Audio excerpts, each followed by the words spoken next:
Have you ever wondered what really happens at Starbase in the quiet days right after a Starship launch, when the cameras stop rolling and the world stops watching? Because something strange is going on out there and most people have absolutely no idea. What SpaceX is quietly doing after Flight 13 might just be the most important stretch of work in this entire program, and by the time you finish this video, you will look at those towers, those arms, and those weird new parts in a completely different way. So before we go any further, if you enjoy stories like this and you want more raw, honest breakdowns of everything happening at Starbase, do me one small favor. Tap that like button, hit subscribe, and share this video with one friend who loves rockets as much as you do.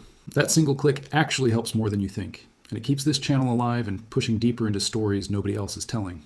Now let us step right into it, because the moment I saw the footage from the last few days, I could tell that Starbase is entering a phase that fans have been waiting a long time to see. It is not launch week. It is not test week. It is that in-between chapter that most people scroll past. And yet, this in-between chapter is where the real engineering magic happens. Right off the bat, one of the biggest things happening is the removal of the ship quick disconnect arm on pad 1. Now, if you're new to all this, the quick disconnect arm, or QD arm as everyone calls it, is basically the giant metal arm that hooks onto the Starship and feeds it fuel, power, and data before flight. Think of it as the umbilical cord between the tower and the rocket. And on pad 1, that arm is coming off, not being tweaked, not being adjusted, fully unhooked and lowered to the ground. A massive crane rolled in, hooked up to the arm, and you could actually watch the moment it took the weight. The leaders, the cables, they tighten up, then the arm shifts just a tiny bit, and then the sparks start flying as workers make the final cuts. If you have ever done heavy work with your hands, you know that little shift. That is the moment gravity takes over, and the metal officially belongs to the crane. Watching it happen on video is oddly satisfying, but the real question is why? Why remove the whole arm? Why now? And the answer is far more interesting than simple maintenance. SpaceX has always talked about rapid iteration, which basically means they build something, learn from it, and improve it as fast as humanly possible. But there is a hidden cost to that speed. And when you iterate this fast, you end up with different versions of the same part scattered across your site. One tower has one style of arm, the next tower has a slightly different one. And over time, that becomes a nightmare to maintain. Imagine owning 10 cars, but every single one uses different tires, different oil, different bolts. That is where Starbase is heading if they do not standardize. So what you are watching is not just a repair. It is SpaceX quietly pulling pad 1 in line with pad 2. Same design language, same shared parts, same maintenance playbook. It is boring on the surface, but it is exactly the kind of move a company makes when it is preparing for scale. And scale is the whole point of Starship. Because, let us be honest, you do not build a rocket meant to launch hundreds of times a year by handcrafting each tower like an art piece. You build it like an assembly line. You make the pieces interchangeable. You make the workflow predictable. And that is what these strange, quiet days after Flight 13 are really about. Now, while all of that is happening on pad 1, take your eyes over to the service structure, that tall framework right next to the launch mount. A lot of people confuse the service structure with the mount itself, but they are two very different things. The launch mount is that huge box in the middle, the one with the giant circle where the rocket actually sits. Some fans joke it looks like it should have a sign that says "Insert rocket here," and honestly, they are not wrong. The service structure, though, is the piece on the side. It carries the pipes, the wiring, the consumables, and all the plumbing that keeps a Starship alive before it flies. And right now, that structure is getting serious attention. Cranes moving, sections on the ground, workers going up and down. There's even a shot where the reflection of the sun on the office building gives away the fact that this is early morning work, right around sunrise. That detail alone tells you something. These crews are not clocking in at 9 and clocking out at 5. They're out there before the sun climbs over the horizon, chasing progress hour by hour. Now flip the view to pad 2 and you will see something even more interesting. Workers are lowering a boom lift straight down into the trench beneath the pad. Yes, the trench. That underground space where all the plumbing and cabling live. The top of the booster quick disconnect still looks a little scuffed from Flight 13, but that is expected. What is really eye-catching is what looks like a small tripod near the mount. And if you look closely, it does not look like a camera at all. It looks like a surveying instrument. Now think about that for a second. Why would engineers be surveying the launch mount after a flight? The answer is simple and kind of beautiful. They are checking whether Flight 13 shifted anything, even by a millimeter. When Starship lifts off, the forces on that mount are almost unimaginable. The heat, the pressure, the vibration, even the strongest steel can move under those conditions. So the team is literally measuring the mount to make sure it is still level, still true, still perfectly aligned for the next flight. That is a level of precision most people never think about. We look at a rocket and we see the fire. We see the smoke. We see the raw power. But the people who build these machines know that a rocket is only as good as the ground it sits on. If the mount is off by even a hair, everything above it is compromised. That is the kind of detail that separates good engineering from great engineering. And SpaceX, whether you love them or hate them, is obsessed with those details. Now let me pause for a moment because I want to say something directly to you. If you have made it this far into the video, you are already part of a small group who actually cares about the real story behind spaceflight. Not just the flashy moments, not just the launches, but the quiet grind that makes those launches possible. So if this is speaking to you, do not just watch and disappear. Drop a comment below telling me which part of Starbase you find most fascinating right now. The towers, the ships, the ground systems, or the wild new designs coming out of Gigabay. Your comments genuinely shape the direction of this channel, and every single one gets read. Now back to the action. Because after golden hour, when the sky is still glowing but the lights are starting to flick on, you can see lifts crawling up the side of the tower. It has that dreamlike quality where day and night blur together. And then in the morning shots, you see grass swaying near the almost complete air separation unit, or ASU. That is the facility that will supply liquid oxygen and nitrogen straight from the site. Most of the main construction pieces are already in place. It is not online yet, but it is close. And when it finally comes to life, Starbase will become far less dependent on outside deliveries of cryogenic fuel. That is a huge deal. Right now, tanker trucks roll in and out of Starbase constantly, hauling propellants across Highway 4. In fact, in some of the night footage, you can see a small traffic jam forming, and most of the vehicles are those big round-back cryo tankers heading toward the launch site, to top it off after Flight 13. It is a small detail, but it tells you exactly how much fuel a single Starship test actually burns through. Once the ASU is online, a lot of that logistics chain gets simplified. Fewer trucks, less delay, more independence. That is another quiet step toward the future SpaceX keeps promising. Now on top of that ASU, something odd caught the eye of a lot of viewers. A strange object being lifted onto the roof. Some joked it looked like they were installing mailboxes. Others thought it looked like a control panel enclosure. The truth is, nobody outside SpaceX really knows for sure, but that is part of the fun of watching Starbase. Every week, there is a mystery. Every week, there's a piece of hardware nobody can identify at first. And every week, someone in the community eventually figures it out. Speaking of mysteries, let us talk about the weirdest one of all right now. That strange flanged nose cone that rolled into Gigabay 2. If you have not seen it, picture a Starship nose cone, but with an unusual seam running down the side. Almost like a line where two halves come together. It does not have the usual heat tiles all over it, just a few scattered here and there, and it is sitting inside the bay where ship work usually happens. Now what could that possibly be? Some fans think it might be a test jig. Others believe it is an early prototype of a nose cone that could open, similar to the chomper design that has been rumored for future starships. If that is true, then this is a huge deal, because an opening nose cone is a key requirement for deploying big payloads, like the next generation of Starlink satellites or even Artemis-related hardware.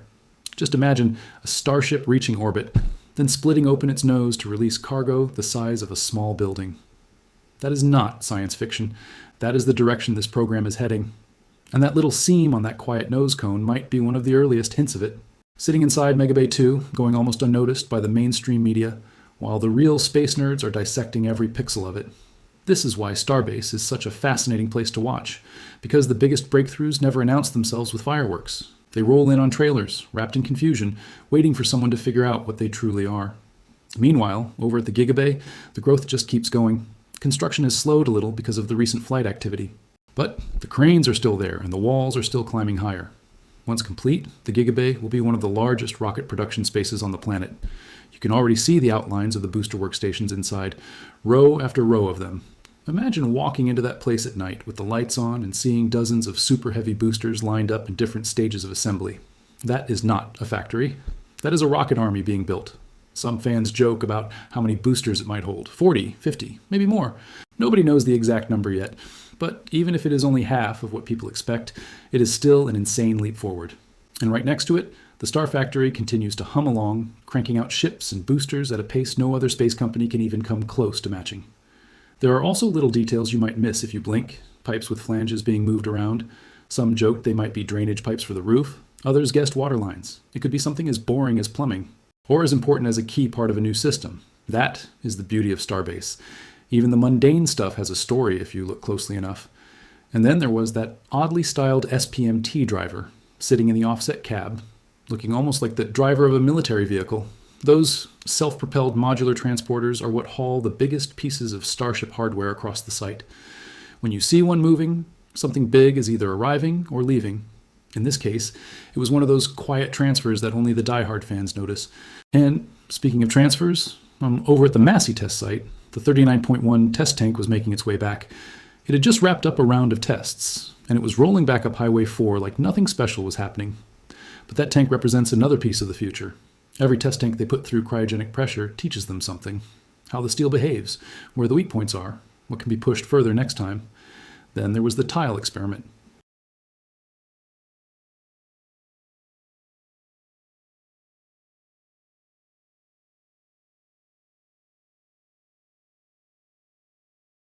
If you have followed Starship at all, you know that heat shield tiles have been one of the trickiest challenges of the entire program. Every time a ship comes back from space, some tiles work and some do not. So the team keeps trying new patterns, new layouts, new ways of attaching them. In the latest footage, you can see a patchwork of tiles laid out in different arrangements, almost like a puzzle. They are testing which layouts survive the cryogenic contraction, the vibration, and eventually the fire of re-entry. It looks simple. It is anything but. Every one of those tiles is a small experiment, and every small experiment is a step toward a starship that can truly land, refly, and repeat. Now, if you are still with me here, let me pause once more, because I want to ask you something honestly. If you find this kind of behind-the-scenes deep dive valuable, the kind of content that does not just chase views but actually respects your intelligence, then help this channel grow. You do not have to spend a dime. Just do 3 tiny things. Smash that like button. Turn on notifications so you never miss the next update. And if you are feeling extra kind, drop this video into a group chat or forum where other space fans hang out. Every share, every comment, every subscription is genuinely a vote for more content like this. And I do not take a single one of them for granted. All right, now let us zoom out for a moment, because when you look at everything happening at Starbase right now, a very clear pattern emerges. This is not just a rocket program anymore. This is a full-scale industrial revolution happening on a strip of land near the Gulf of Mexico. Think about what SpaceX is actually doing. They are building the world's largest rocket. They are building the towers that catch it. They are building the factories that mass produce it. They are building the ground systems that fuel it. And they are doing all of this at the same time, on the same site, with the same crews rotating between jobs. There is no other place on Earth where this level of parallel work is happening in aerospace. NASA has incredible facilities, but they are spread across different states, different centers, different agencies. Blue Origin is growing, but at a slower pace. Chinese and European rocket programs are progressing, but nothing at this scale. Starbase is in a category by itself. And what makes it even more interesting is how open it all is. You can drive up Highway 4 and see it with your own eyes. You can watch live streams 24 hours a day. You can zoom in on nose cones and argue with strangers online about what they might be. That kind of transparency is almost unheard of in aerospace. Historically, rocket development happened behind closed doors, guarded by security fences and secrecy. Starbase flipped that model upside down, and the result is a global fan base that feels personally invested in every crane movement, every arm removal, every mystery part. And that fan base matters, because the more people care about spaceflight, the more support the industry gets. The more young engineers are inspired, the more investment flows in, the more governments feel pressure to keep up. Starbase is not just building rockets. It is building an entire culture around them. Now let us talk about the human side of it, because that is easy to forget. Behind all this steel and fire are real people. Engineers, technicians, camera operators, crane drivers, truckers, cooks, cleaners. In the footage, you actually get a glimpse of some of them. There's a shot of a technician working on a camera setup, fixing wiring, tightening bolts with precision. Even a dog shows up on set, tagging along with the crew. Little details like that remind you that this is not some faceless megacorporation stamping out hardware. This is a community of people, many of whom move to a tiny corner of Texas just to be part of history. They wake up early, they stay up late, they eat lunch in the shadow of towers taller than skyscrapers, and they know, deep down, that what they are doing is going to matter for centuries, not decades, centuries. Because if Starship works, and if it truly becomes fully reusable, humanity gets access to space in a way we have never had before. Not as tourists, not as astronauts on rare missions, but as a species that can build off-world. Whether that means Mars, the Moon, or giant space stations, none of it happens without the kind of infrastructure being built at Starbase right now. That is why every one of these quiet post-flight days matters. Because these are the days that determine whether the dream stays a dream or becomes a permanent reality. Now think about the challenges too, because it would be dishonest to only talk about the glory. There have been setbacks. There have been failed tests. There have been moments where the whole world watched a ship break apart in the sky. And after every one of those moments, the team went back to work. They analyzed the data. They rebuilt the hardware. They tried again. That is what real progress looks like. It is not clean. It is not pretty. It is not perfect. It is a long, messy climb up a mountain that has no clear peak. But every single climb changes what is possible for the next generation. Now let us circle back to the small stuff, because sometimes the small stuff tells the biggest story. Take that camera on top of the North Beach Tower. It is normally kept in a specific orientation to stay protected from the weather, but right before a flight, the team flips it so it can capture tracking shots of Starship rising into the sky. Then after the flight, they climb back up and flip it again to protect it long term. It is such a small task. But it is exactly the kind of task that makes incredible footage possible. Without that flip, you do not get those breathtaking close-ups. Without those close-ups, the world does not get to feel the launch the way they do. So even a single camera on a single tower becomes part of the story. Or consider Beach 3, where old wooden pilings from a long-lost dance hall still poke out of the sand. That area used to be a resort called Del Mar Resort. Now it sits quietly next to the future of humanity. Old wood and new steel, faded dreams next to future ones. If that is not the most poetic image of Starbase, I do not know what is. Because that is really what this place is. A meeting point between the past and the future. Between what we used to think was possible and what we are about to prove is possible. Between vacation memories from another era and interplanetary ambitions of this one, and you get to watch it unfold in real time. Now, let me be honest with you here. I am not just talking about Starbase because it is trendy. I genuinely believe that what is happening here will be studied for hundreds of years. Long after we are gone, historians will look back at these little arms coming off towers, these little tiles being tested, these little nose cones with mysterious seams, and they will understand exactly what we were watching. They will understand that this was the moment humanity stopped talking about space as a destination and started building it as a highway. That is the level of significance we are dealing with. And yet, if you drive by right now, most of it looks like a construction site. Big cranes, big pipes, dusty roads, guys in vests waving hands at each other. Because that is what history actually looks like when it is being made. It is not a movie scene. It is not a highlight reel. It is boots on the ground, one bolt at a time. Which brings me to my final ask before we close this out. Because you have stuck with me all the way through this deep dive, and honestly, that means a lot. If you truly want to see more of these long-form breakdowns, help this channel one more time. Not with money, just take 5 seconds. Hit like if you enjoyed this, subscribe if you have not already, and if you have a friend who is also a space nerd, forward this video. Small actions like that are what allow this channel to keep producing bigger, deeper, and more honest content about the real story. Now, as we wrap up, let us bring it back to the beginning. Flight 13 was another milestone in a long series of milestones. It was loud. It was dramatic. It was the kind of moment that grabs headlines, but the days that followed, the quiet days, are what matter. The days where arms are being lifted off towers, where mounts are being surveyed, where nose cones are being wheeled around, where tiles are being rearranged, where the ASU is inching toward completion, where the Gigabay is climbing higher, where trucks are rolling in the middle of the night to top off tanks. Those are the days that will truly decide the future of Starship. Because launches are the punctuation marks. But these quiet weeks are the sentences that make the whole story readable. And if you can learn to appreciate the quiet weeks, you will never look at a launch the same way again. You will see all the invisible hours behind every second of flame. You will see the humans behind every bolt. You will see the mistakes, the fixes, the redesigns, the arguments, the exhaustion, and the triumphs. You will see what most viewers miss, and you will be part of a small group of people who truly understand what SpaceX is doing. So next time you see a launch, remember these days. Remember the crane lifting off the arm. Remember the boom lift dropping into the trench. Remember the tripod, checking if the mount is still level. Remember the strange nose cone sitting inside Megabay 2. Remember the technicians rewiring cameras. The SPMT drivers hauling hardware, the trucks rolling up Highway 4 in the dark. Because those images are the real Starship story. Not just the fire, not just the smoke, not just the roar, but the quiet, endless, relentless work that makes all of it possible. And that is what makes Starbase so unforgettable. Not because it launches rockets, but because it is a place where people show up. Every single day to build a future that most of humanity has not even started dreaming about yet. That future is coming, piece by piece, bolt by bolt, weld by weld. And if you keep watching, you will get to see it happen in real time. Thank you for being here. Thank you for caring about the details. Thank you for being the kind of viewer who wants the truth. because that is who this channel is for, and that is who Starbase belongs to. The dreamers, the engineers, the curious minds, and people just like you